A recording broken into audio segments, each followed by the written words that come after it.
I found over the years that the best monster stories are not found on Reddit. Instead, they are buried deep in missionary reports. Which is exactly where everyone likes to go, church paperwork, to get their monster stories. Right. And one of the stories tonight has creatures in the Pacific Northwest that whistle outside a lodge before they start throwing rocks. One has something off Greenland rising out of the oceans high enough to reach the top of a ship's mast. And one has a figure tied to Yeti tradition in the mountains of Tibet.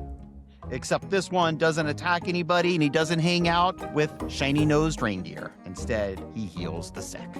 So tonight, basically, what we've got is a forest menace, a sea nightmare, and a Bigfoot playing doctor. Yeah. Too simple? No, let's go with it. Simple but accurate. Absolutely. Tonight, missionaries versus monsters. Welcome to the Parsonage Files. Join Pastor Rick and his brother Rob each week as they explore the odd, funny, and mysterious stories from the world of faith and church history. Let's get started. Here is Pastor Rick. Welcome to the Parsonage Files. My name is Rick, and with me is my brother Rob. Hey, Rob, how are you? Doing great. Well, tonight we are talking about church missionaries. And you know, missionaries, they go to hard places. It's a hard job. It is. That they go to hard places around the world, even here in America. They learn different languages. They get to know folks. They bury the dead. They treat the sick. They teach. They listen to local people. And the thing is, they stay long enough in these places to get to hear the stories that visitors, just would never hear. And so I think that's part of the reason why missionary sources are such a good place to find these kind of weird monster stories. I mean, I would agree, and I think you're right on track there. That they're longer than what you would get from like a YouTube travel blogger. Exactly. Right. They're long enough where someone builds up a relationship with them, and they're like, "Hey, we know we don't say anything, but there's this dude out in the woods that like throws rocks, or things like that they just wouldn't share with an outsider." And let's start there. All right. Okay. So let's start in the Pacific Northwest in the 1840s. Okay. And now, remember, this is before Bigfoot became a bumper sticker. He didn't have his own TV shows. Wasn't selling Jack Link's beef jerky. He wasn't doing any of it. So picture yourself lying in a lodge at night. The fires burn low. You hear the wind rustling outside. Then you hear 3 distinct whistles. Oh, that's not good. And a second later, rocks begin to hit the house. That's really not that's not good. That, according to stories told to missionaries, Elkana Walker Gone! was how you knew the men stealers were near. Okay, I don't want to deal with anyone called the men stealers. I just don't need that in my life. So let's talk about our witness here. One, Elkana Walker. Walker was a congregational missionary from the state of Maine. He was educated, ordained, and by all accounts, a pretty serious man. I'm getting a picture of what he looks like. Yeah, and he signed up for foreign missions, and he asked his denomination to go to Africa. Looking for a little adventure? Absolutely, a little adventure. Fine. They sent him to Oregon. That tracks. Yeah, it sounds about right. So in 1838, he married a woman, Mary Richardson, who he had known for a grand total of 4 days. Love at first sight, maybe? It gets better. Okay. 2 days later, they left for the West on horseback. So she really didn't know who this guy was. And Within a week, she met a guy, married him, and headed out west. Okay. What could go wrong with that plan? Oh, something else goes wrong. On the way there, Mary was pregnant for much of the trip. Oh, that's miserable. All the way across. So they went From Maine to Oregon. to Oregon. Pregnant on a horse. Correct. Oh, gosh. I'm sure she was just really loving her married life right there. Yeah. So they joined another missionary couple, and they set up a mission among the Spokane people, and life was hard. You would imagine. As you would imagine. The little lodge they lived in had a dirt floor, a leaking roof, cold air coming through the walls, no cook stove, and in 9 years, in the field, they had a grand total of 0 converts to the Christian faith. Back it up. So they head on out there to what's now Spokane. Yeah. They're out there in this dirt floor, rickety cabin, No cook stove. no stove, trying to convert people, and for 9 years, and their total sum converted was 0. Correct. At what point, and this is just a thought, Pastor Rick, at what point do you start going, maybe this vocation isn't for me? Well, sometimes people say, man, why doesn't God give me signs? Right. Right. Sometimes you just gotta like open your eyes to the signs. Sometimes Is this sort of like what it's like to have a appointment in the Western Hall Conference, Pastor Rick? Moving on. So Walker kept working. That's anyway. a joke, everybody. That's a joke. He taught school. Okay. He learned the local language. Okay. He even helped produce a Salish language So he's primer. trying. Oh, yeah. Okay. He was doing real ministry. It just wasn't converting very many people. Just not good at the converting. And he was having a rough time of it. So he wrote this long letter to his supervisor back east. Complaining about his circumstances. David Green. Yeah, basically. And Walker did not claim, though, that he saw a monster. Okay. That's never good for your future appointments. Yeah, generally not. He was reporting Spokane tradition. Okay. He even called it superstition. So this is not a firsthand sighting. So it's kind of a disclaimer to what he's about to say. Correct. It's a missionary writing down what, the local people say. Okay. And the Spokane people told him about a race of giants living on a snow-covered mountain in the west. Okay. They came out at night. They stole people. Their tracks were said to be 1.5 feet long. One could say Bigfoot. And they stole salmons from the nets, and they ate them raw like bears. Okay. And if one of these creatures got close, you smelled it before you saw it. This is Bigfoot. What we know is Bigfoot now. Yeah. And Walker called the odor most intolerable. I love Victorian writing. Isn't that pretty much the church camp feel that you got when you were a kid too? The smell of the cabin's most intolerable. Pretty much. Wednesday, you got to open those windows, man. Air Middle that school sucker boys, out. man. That's a smell. Yeah. Yeah. But this is the detail that sticks with me. Okay.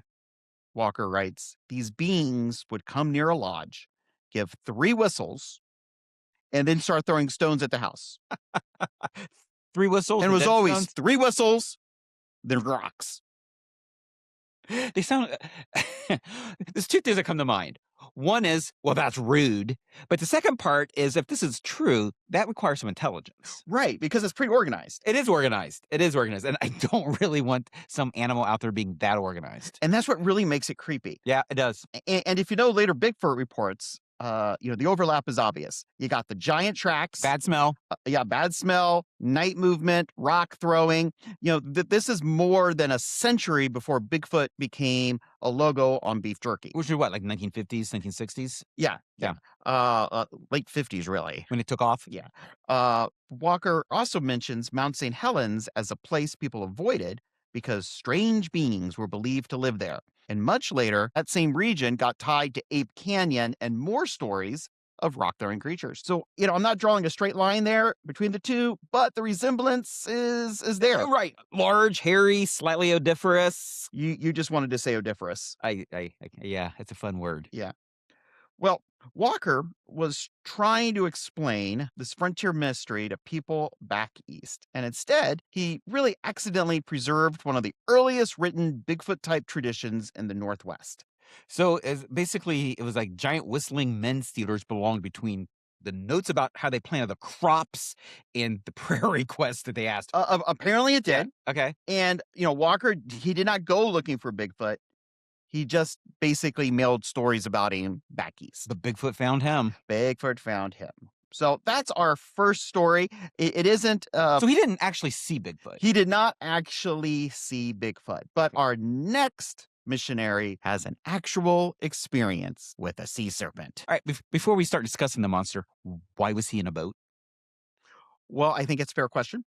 So Hans Egede was a Norwegian Lutheran pastor born in 1686. Dude, you nailed his name, by the way. Thank you. Yeah. And he got fixated on Greenland. Oh, that seems to happen to people. Because the old Norse settlements there had gone silent centuries earlier, and he wanted to know what happened to them. Were Christians still there? Had the whole thing just vanished? And that's a legitimate reason. It's a legitimate question. So he's setting out to Greenland from Norway to see what happened to the people that centuries earlier had gone there. Exactly. So in 1721, he made it to Greenland, and he launched a Christian mission, and he helped found the settlement that became Nuuk. And he's known today as the Apostle of Greenland. That's a thing, huh? It is. Serious figure, serious work. So we're not dealing with, just some random sailor trying to spice up a dull evening. No, he had a reason for going. So, okay. So he had a legit reason for being in a boat heading to Greenland. Absolutely. Well, later scholarship suggests that the best known version of this story likely came through Hans's son, Paul. Let's just go with Paul. Yeah, it's a French name of some kind, who may have been the main eyewitness. And Hans reported it later too. So I want you to picture this. Okay. You're on a wooden ship in the middle of the ocean. You've got Arctic wind, salt spray, wet rope, no engine, no radio, and most importantly, no help nearby. There was just cold, canvas, wood, and a whole lot of prayer. So this was the origins of Norwegian cruise lines, right? That's what I'm understanding. And this is the origins of freestyle cruising. This is definitely freestyle cruising, right? Absolutely. Then all of a sudden, in the middle of this storm and the rain and all this, something rises out of the sea so high that its head reaches the level of the crow's nest. Like a Loch Ness Monster style, the head pops up kind of. Yep. Just like that. Mm-hmm. And this sighting happened on July the 6th, 1734 in the Davis Strait. I mean, a sighting like that would freak me out. I would start confessing every sin I have. Oh, absolutely. So where is this at again? It's in the Davis Strait, which is on the west side of Greenland. Okay, so that's the side closest to North America. Right. And descriptions vary a little, but generally the picture stays the same. You got a small head, a long pointed snout, broad fins, a wrinkled looking little body, water sprouting like a whale. This does sound like a cruise. And when it moved away, the tail seemed far behind the main body. So does it look like the Loch Ness Monster? Is that what we're telling me here?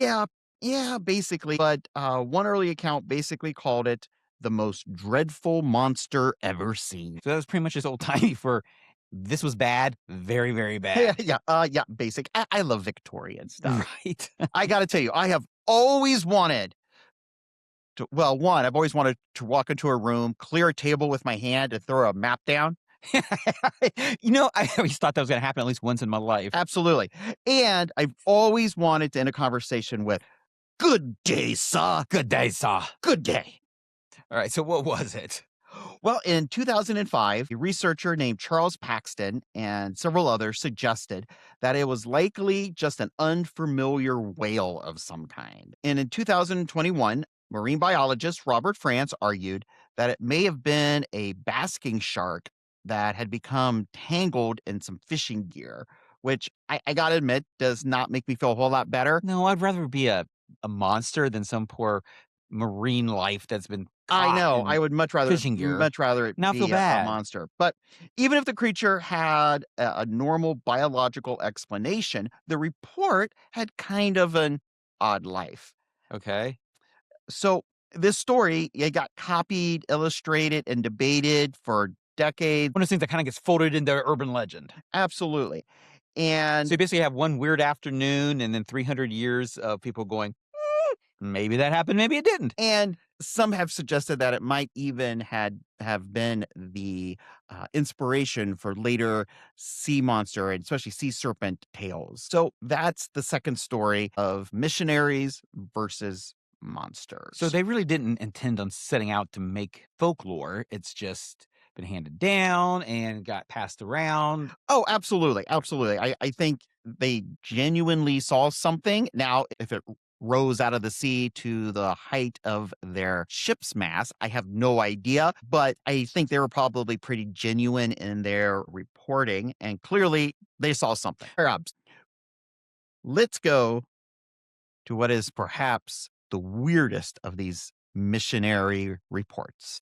It comes to us from 1949, and there is a Catholic missionary doctor working in northwestern China. What was his name? His name was Xavier Eickinger. And Eickinger writes back to his superiors saying that while he was there in China, he encountered a hairy wilderness figure tied to the Yeti tradition. Oh, this has to be true. I need this to be true in my life. I love the abominable snowman. But this Yeti wasn't just throwing rocks and scaring people. He was hanging out with Rudolph the Red-Nosed Reindeer and Cornelius, whatever his face was. He was healing the sick. Oh, it is better. I love Yeti stories, and I have information for you. You do? I don't want to big time you, but I learned something about Yetis waiting in the queue at Disney's Animal Kingdom. So you paid attention? I did. And so from what I learned while waiting for 90 minutes was that the Yeti tradition, it's kind of like not one thing, not one story, but several different ones. And sometimes the figures are kind of scary. Sometimes they're not. Sometimes they are healing, which I think is kind of what we're going to get into today. Yep. Other times they're mystical. Other times they're very humanistic. Or have a spiritual meaning. So it's not like one big scary monster story. It's kind of a bunch of different traditions pushed together. And then we kind of focus in the West on the scary part because we enjoy that. But it is much more than just a scary monster. It has spiritual meaning to the people of the region. Yeah. See? Who says you didn't learn anything going to Disney? And I love the churros. There you go. So let's talk about Xavier Eickinger. He was born in Bavaria in 1910. He joined the Society of the Divine Word.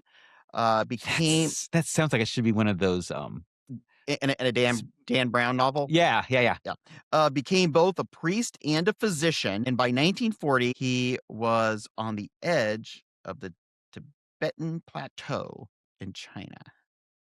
And he stayed throughout World War II, through the unrest of the communist takeover and all of that political upheaval. The Civil War going on in China. Yep, absolutely. And he traveled through some really pretty brutal terrain.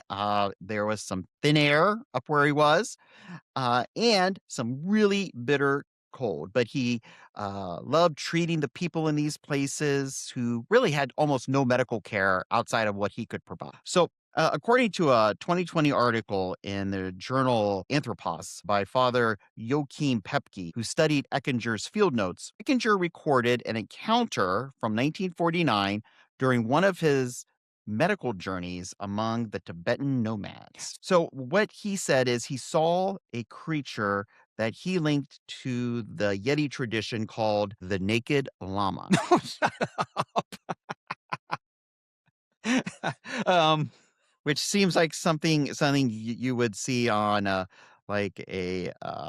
Catch a Predator, right?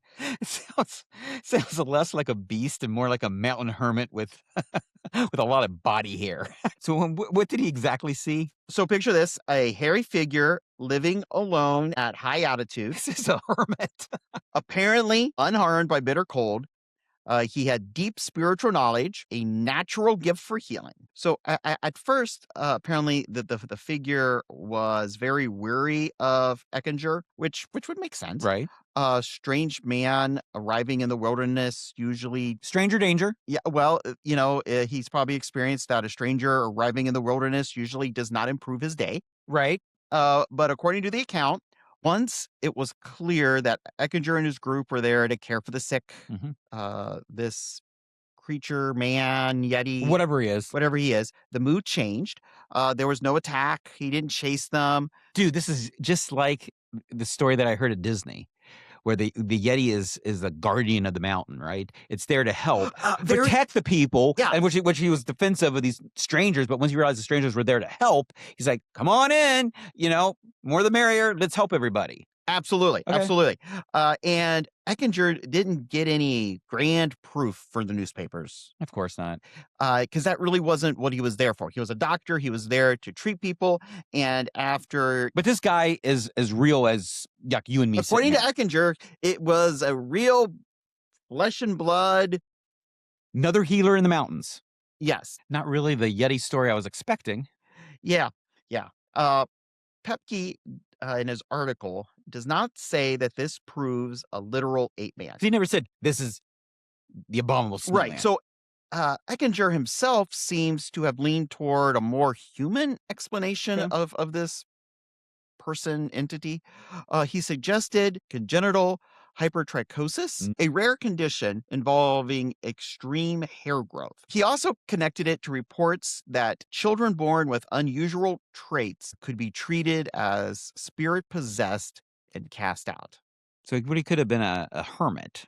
And what would explain the hair growth? it would. And that really changes the story, doesn't it? Because it does, because it's not really about a monster. Yeah, because this may be less a monster story and, more a story about human beings forced out to the edges of society. That's kind of sad. Yeah, I know, which kind of turned into a legend by the very people who had rejected them. So, at this point, I think the most frightening thing in the story may not be the figure in the wilderness. It may actually be what the people around him did to him. Ostracizing him? Absolutely. Eickinger's response is really what kind of stays with me. See, he didn't treat this figure like a prey to go after or It's a type of spectacle. right, which would He have treated him like a human. he treated him Or a being, I would absolutely. He suppose. treated him like Created by someone- God that needed respect. Yeah, he treated him like someone worth understanding. That just feels deeply Christian to me. So, what do these stories share? Well, 3 missionaries. got 3 missionaries, 3 remote places, and 3 moments when ordinary ministry ran into something that nobody really knew what to do with. You got anything else? So for me, my day has been made because I got to say possible Yeti encounter while talking about real church history. So day is made, nailing it. I do my best to make you happy. Thank you very much. Well, that's all I got. Thanks for listening to the Parsonage Files. I am Rick, and that is my very happy brother, Rob. Hey. And remember, if you ever hear 3 whistles outside your house at night, this is not your time to walk the dog. No, I would stay inside and consider your life choices. Wise words.